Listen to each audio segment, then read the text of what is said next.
Ну а под Новый год Алданский политехникум получил шикарный подарок от своих партнеров компании «Селигдар». В образовательном учреждении презентовали аудиторию, оснащенную всем необходимым для постижения горного дела. Рассказывает Руслан Павлов.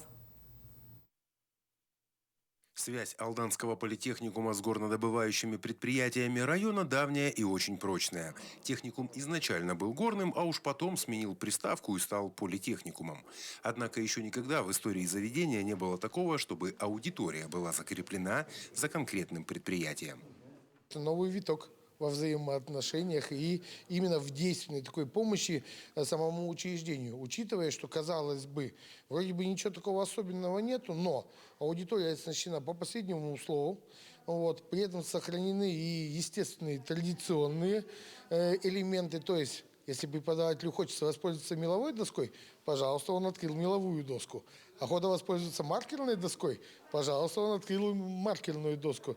Ну и интерактивная доска, и поддержка климат-контроля, и современная офисная техника. Ну, то есть это большого стоит. Внутри общего подарка был еще один. Несколько студентов 3-го и 4-го курсов политехникума получили от Селигдара новогодние презенты, а вместе с ними целевое предложение от компании о трудоустройстве по окончанию учебы. Более того, ребята будут проходить производственную практику на площадях Селигдара и получать стимулирующую стипендию. Мы этим студентам будем платить ежемесячную премию в размере 10 тысяч рублей. У сегодняшних студентов есть очень большая возможность стать именно инженерно-техническими работниками для того, чтобы участвовать в процессе управления производством и, соответственно, получать достаточную мотивацию. Отбор студентов проходил на конкурсной основе, и счастливчики, на которых горнодобывающая компания остановила свой взор, в полной мере понимают ответственность и оказанную им честь.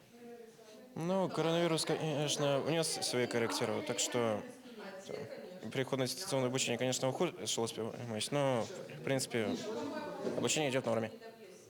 Стоит отметить, что выпускники Алданского политехникума востребованы в разных сферах производства, и отзывы об уровне их образования очень лестные.